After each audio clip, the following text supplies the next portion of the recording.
Good afternoon, Wrestling Inc. Get up, get going. Welcome back to the Wrestling Inc. Daily. It's me, your managing editor of WrestlingInc.com. Nick Hausman, joined here as I am every Tuesday to get a little tickled. It's my pro wrestling punditry friend, EJ Cameron. EJ, welcome back to the Wrestling Inc. Daily.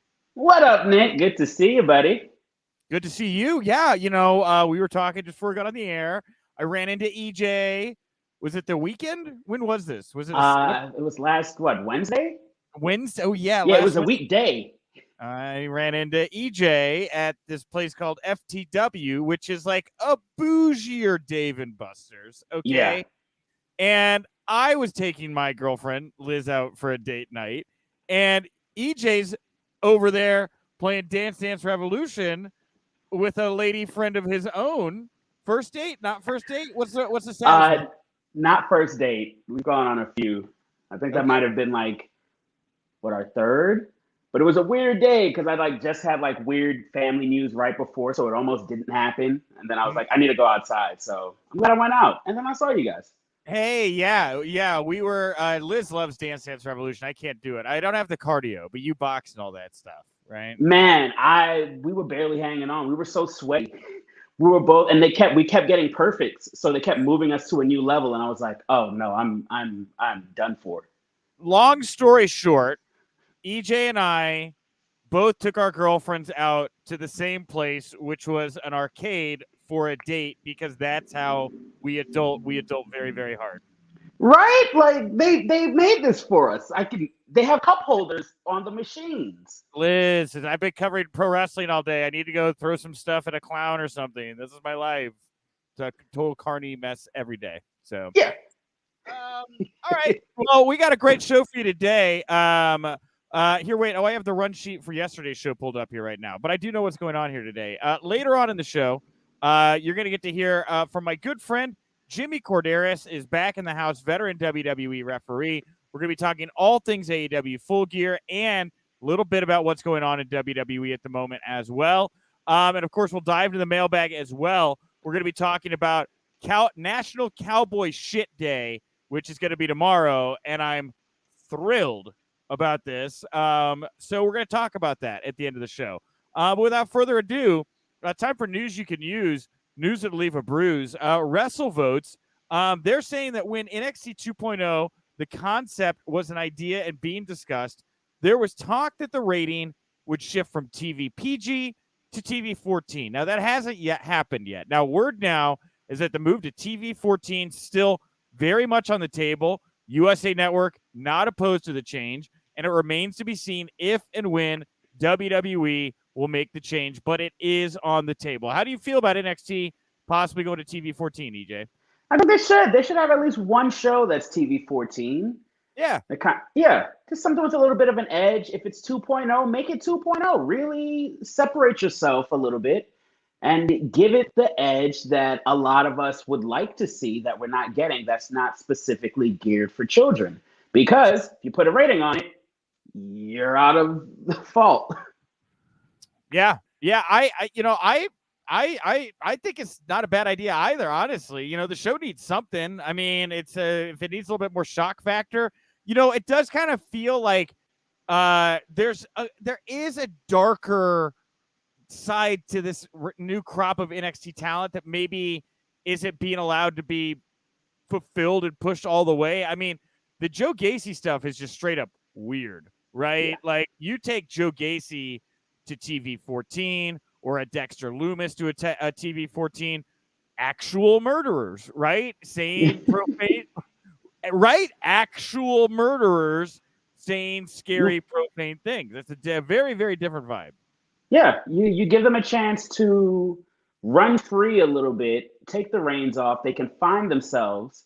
So when they find themselves and now they're ready for the call up, they can tweak it a little bit more, but you know who they are and they know who they are. So that they're not just going, okay, this is a cookie cutter format. I need to fit this shape, this NXT shape, just to be moved up and called up to the WWE SmackDown Raw. I feel like this could give them a chance to just really get creative and push themselves more. Yeah, and I think it's a good little sandbox to see how this works, right? I mean, it's no secret that the overall WWE product has really kind of been lacking something. I mean, maybe this opens them up to be playing around and, find something in that space that, walks up to the line that, that breaks the mold, that breaks the kind of cadence we've been in here for a while.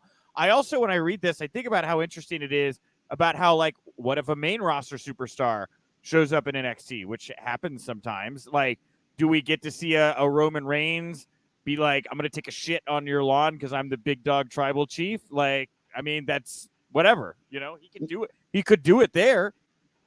They show up in like that TV-14 version of themselves. That'd be pretty sick. Yeah, right. And I also think, obviously, not just from a content perspective, it's like a litmus test for your advertisers, right? Too, like, if you go out there and you have Joe Gacy, have whatever, Parker Bordeaux, whatever they're called, Gunner, chop up a body, right? I mean, does that affect, the ability for Mattel? They're like, hey, the action figures, they're not supposed to be pulled apart, right? You're putting a bad message out there. But then it could be a different sort of action figure. Then you can sell it at, I don't know, Spirit or like some adult toy shop or Spencer's, and you can have like gory. There's an aisle for that. They'll figure it out. It's the Hot Topic, right? It's like, yeah, the Hot Topic in the back of the store. You can go get it. It'll be a collector's item.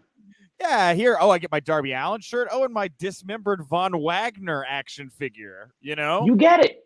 I get it. Absolutely. And lastly here, I guess the finer point that I feel like is obvious here, even if you do allow them to come in and do profanity and hot lesbian action or whatever Vince McMahon wants to do in NXT, the storytelling still has to get better, right? Yes. Like, you can't just go out there, drop a profanity, get a little shock factor in, and just go beat to beat. There's still you got to take what's given you, the extra tools, your toolbox here, and use it to hopefully tell bigger, maybe more impactful, maybe more edgy stories. But they still have to be good stories. Right? Yeah, that is a major point, because I could see them being like, we're TV-14, and just give us all the bang and gore, but with no substance behind it. It'll just be wild filler, and then we're gonna go, okay, cool. It's a car crash show. Great. Yeah. Well, by the way, our good friend Sean Patrick O'Brien, referee, saying, "What up, guys?" First, what up, Sean? Yeah, we actually have a lot of people. I haven't even mentioned it all. The comment section is open, so if you just want to pop in, like Nigel here, and say good afternoon, guys, or JT and say hello. Jason Pock here, happy Tuesday, guys. Also makes a Blue Chew joke, right? And I don't mind making the joke, but they don't sponsor us yet. And so if you want me to make your jokes, Blue Chew, pony up the dough. That's all I'm saying, right? We could have a Blue Tuesday. Oh, Blue Tuesday. Okay, it's out there. Use the hashtag, hit them up. I want to make a really hard play for this. Next topic. Responding. That's a segue, buddy. New topic. Round 2. Ding. Responding to Charlotte Flair's promo from last week's SmackDown, where the Queen referenced or referred to Lynch as a fabricated champion, Becky said she put an end to their old friendship after realizing that being friends with Charlotte came with a stipulation. Lynch said that she slapped Flair so hard it sent her into a different stratosphere, catapulting her to the status of the biggest star in the industry. And then Ric Flair was apparently watching this and decided to get involved in what's going on with his daughter and Becky Lynch, writing, "I think I'm going to have to make the trip personally to see you beat the piss out of Charlotte."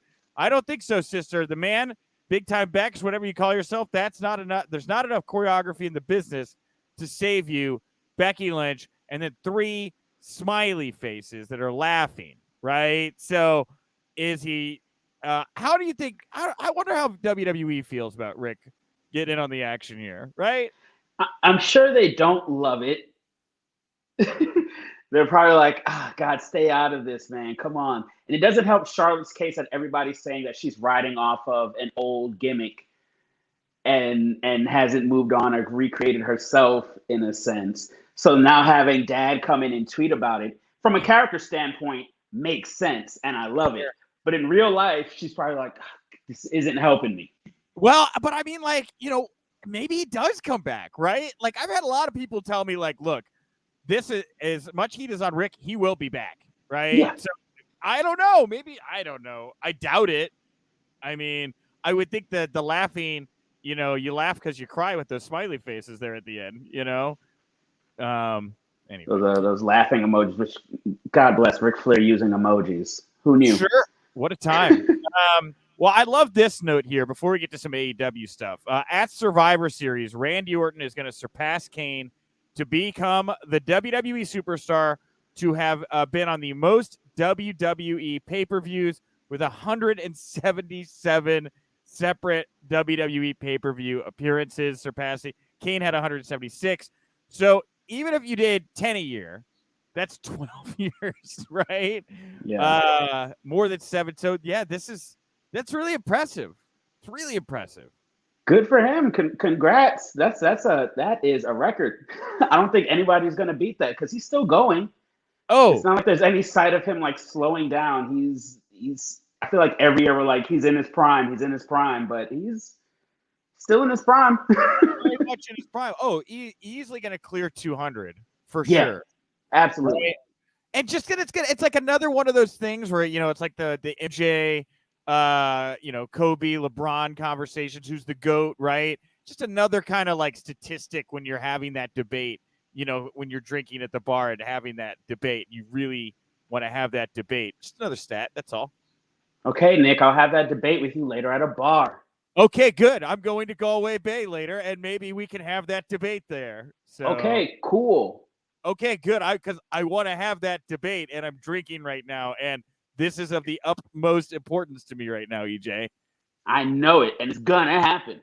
Well, good. I'm glad it's going to happen. I'm going to be at Galway Bay later, and we're going to debate about Randy Orton and John Cena or whoever else we decide to put into that conversation about who's the greatest pro wrestler of all time, EJ, and I can't wait for that to happen. Great, I'll text you. Wonderful. I'm excited about that. Maybe I'll use one of those emojis to respond to you. I'm not sure. Crying face. Edit.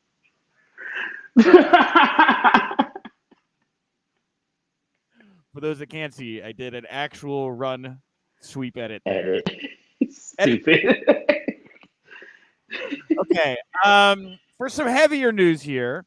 So the Observer here this morning, Dave Meltzer weighing in on Kenny Omega. So Kenny Omega, he's going to get medically checked out on Wednesday for a whole litany of things. He didn't reveal any specific injury problems, but it was noted that Omega has been working through all kinds of things in the past few months. The report also mentioned that Omega does have a bad neck that provides him with limited movement. He is medically cleared to compete despite that problem, and he wanted to push through due to being champion and finish the story with Adam Page. Over the last 3 years, Omega has been suffering from vertigo.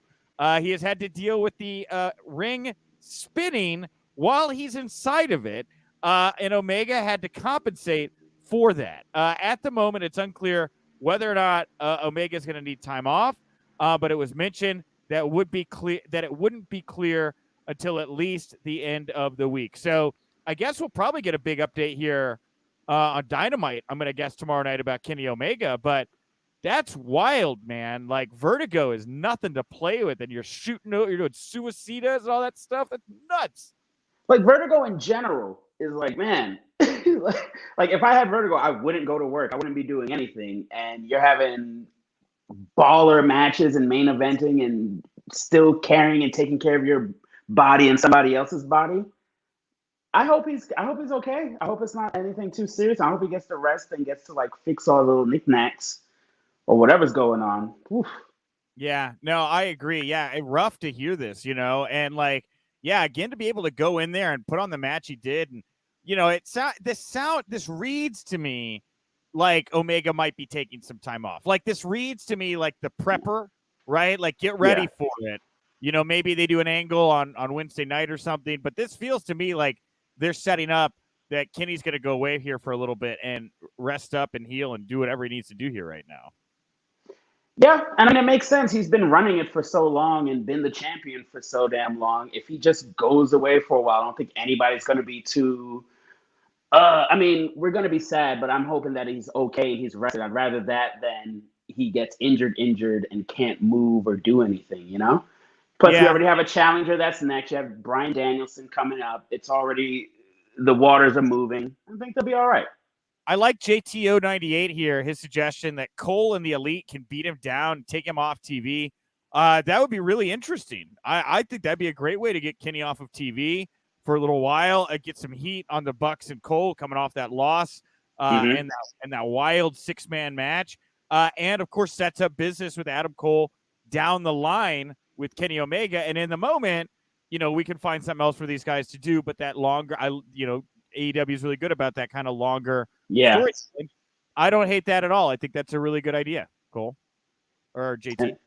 And then Omega comes back with Ibushi. So, it all happens. Yeah, and Jason Pock here kind of in the same vein. Is the wink from the Young Bucks a way to transition to alignment with Hangman if Omega has to leave for an extended period? I don't know that we're going to see Hangman align with. I think Lone Wolf Cowboy, I don't see him aligning with anybody anytime soon. Yeah, no, not especially with the Young Bucks.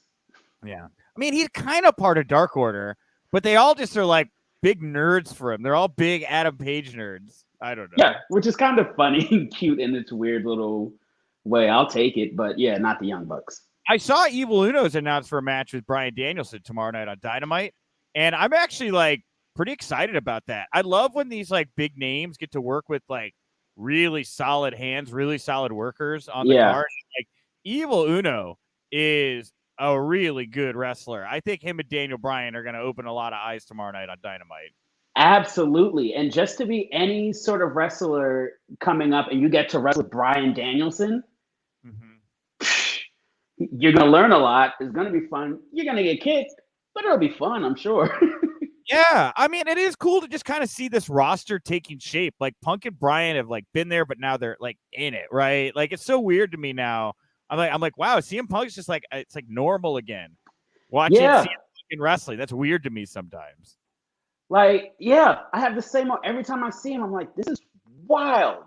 Like 2 years ago, if you told me he'd be wrestling, I'd be like, nah, probably not. I don't know, man. He probably, I don't know. So yeah, no, this is super dope. They're super in it, and I think they're making everybody better. Yeah. Yeah, and Supersonic here chiming in saying, Kenny Omega definitely needs to get some rest. The Elite should move on, do new storylines. I think that's something we're hearing from a lot of people. And lastly here in AEW news, before we hear from Jimmy Cordero, so we'll dive into the mailbag at the end of the show, talk a little bit more about Hangman Adam Page. Hangman Adam Page actually announced the National Cowboy National Cowboy Shit Day thing on Twitter. Cody Rhodes would not know that now because Cody Rhodes has, in fact, deactivated his Twitter account. Now, he actually set this up last week on Busted Open Radio, appearing saying that he was tired of the negativity, so he's getting off today. He fulfilled what he said he was going to do. Any thoughts? I mean, this is a big story. Cody gets a lot of different reactions these days. I mean, does it do anything for you knowing this man is no longer on Twitter? I say good for him. I say good for anybody who gets off of Twitter if they're feeling way too much negativity. I've seen people on Twitter just ragging on him, just about anything, him and Brandy and their lives and just who they are as people. So I'm sure seeing that at a certain point every day weighs on a person. Yeah, sure. Get off of it. Yeah, the Bucks got off. I think Kenny's the only EVP left on there. Of course, Tony loves Twitter. He uses it all the time. So, yeah, I think just in general, I think we should all maybe just get off Twitter for a while, right? Like, isn't it just been bad for our brains, like collectively? Should we all I try to do that just because I'll catch myself scrolling and I'm like, man, this is so negative. And everything's just negative. And I'm like, all right, cool. I'm off of this. And it's not even directed at me. All right, EJ. Well, I want to thank you for joining me at the top of the show, talking all the news today. Thank you to everybody who's been here in the comment section. And of course, thank you to Jimmy Corderas. If you're watching us in video form right now live, in about 8 minutes, we're going to premiere my latest conversation with Jimmy. Always a great talk. We'll have some highlights up over on the site here shortly after the show is over. But stick around here. We got even more to go because it's time for the mailbag. Today's mailbag question, like all the questions, come to us from @Wink Daily, WINC Daily. You want to follow the show, vote in the polls, do whatever. That's the account to follow. My poll question today: how are you going to be celebrating Adam Page's hashtag National Cowboy Shit Day tomorrow? Will you be drinking whiskey, riding a horse, listening to country music, or something else? Well, only about 100 people voted, which, by the way, tells me not enough of you are excited, A, about this day, and B, you should be more excited about this day. This is a big. You look excited, EJ. I am, man. I was already thinking about getting a bottle of whiskey, and now I'm gonna go buy a bottle of whiskey. Okay, good. Yeah, That's great. That's some it's gonna cowboy be so shit right there. good. Might even start doing chewing tobacco. I don't know. Oh no! Don't you spit cup just a feeling. No, I'm gonna be so bad at it. It's just gonna like dribble and get in my beard. I'm gonna be like, I hate this. I swallowed some. No, I don't want that. I don't want that in my life. I don't What's want the cowboy shit. That is some cowboy shit, but that's like, I don't want that. You know, I'm gonna go castrate a bull. That's some cowboy shit. That's a real thing, by the way. They tried to make me do that to get my large mammal merit badge in Boy Scouts. Real thing, and I bluntly told them no and left the ranch. I couldn't bring myself to do that to the bull. EJ just couldn't do it. You don't want no Rocky Mountain oysters? I wanted nothing to do with that. I was like, I don't need the merit badge. I don't want it. That's right. You're like, I'm good on that one. So do you have like a sash that with just an empty spot on it? Yeah.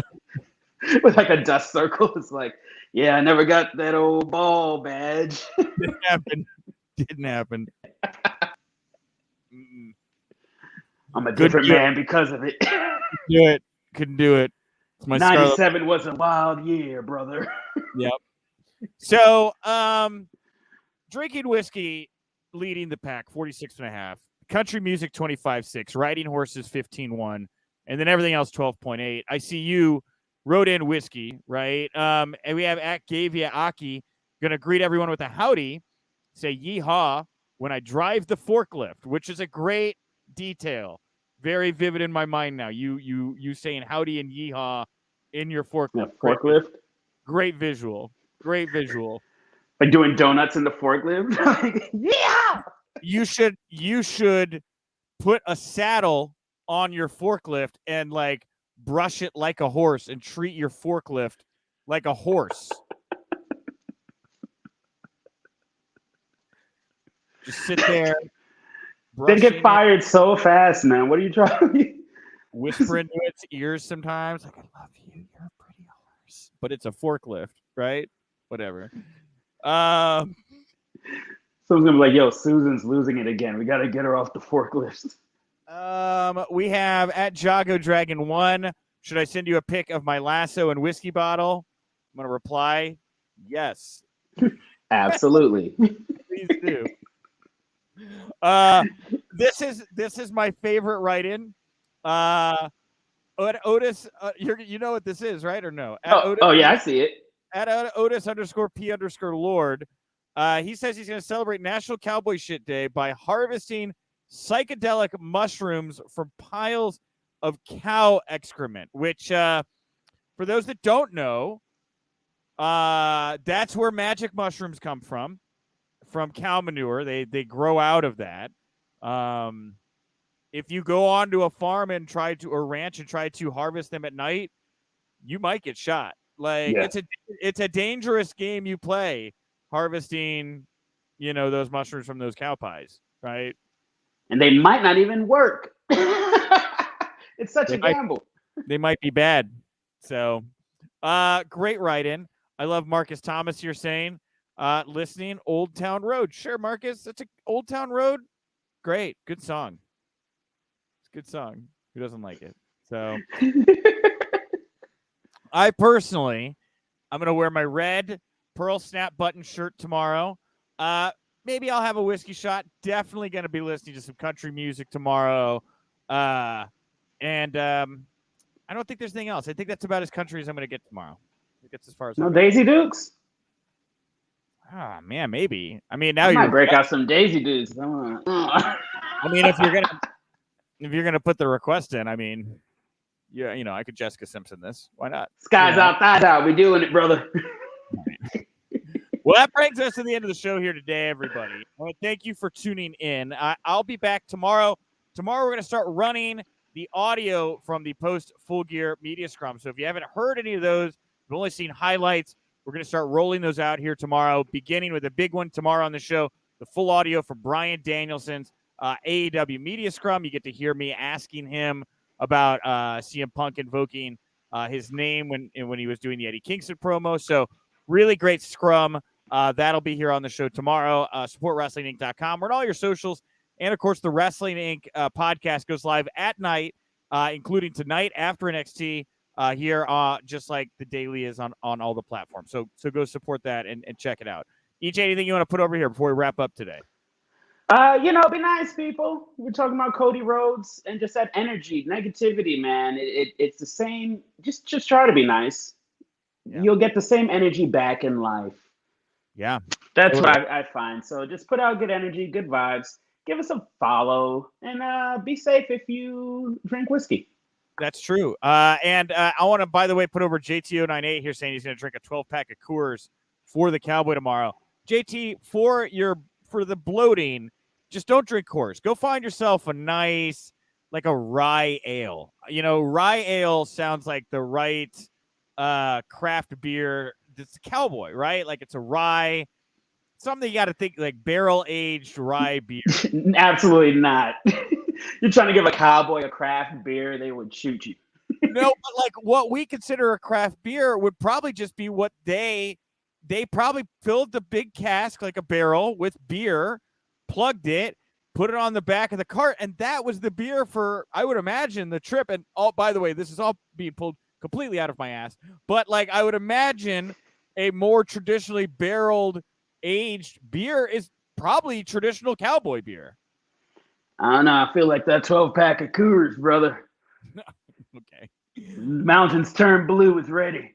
Just giving, and JT, for his credit, he gave the thinky face emoji. I guess he's going to think about it. So, all right. Well, hey, thank you all so much for tuning in. I'm at Nick_Hausman over on Twitter. I'll talk to you tomorrow. And remember, if you winked, you didn't miss it.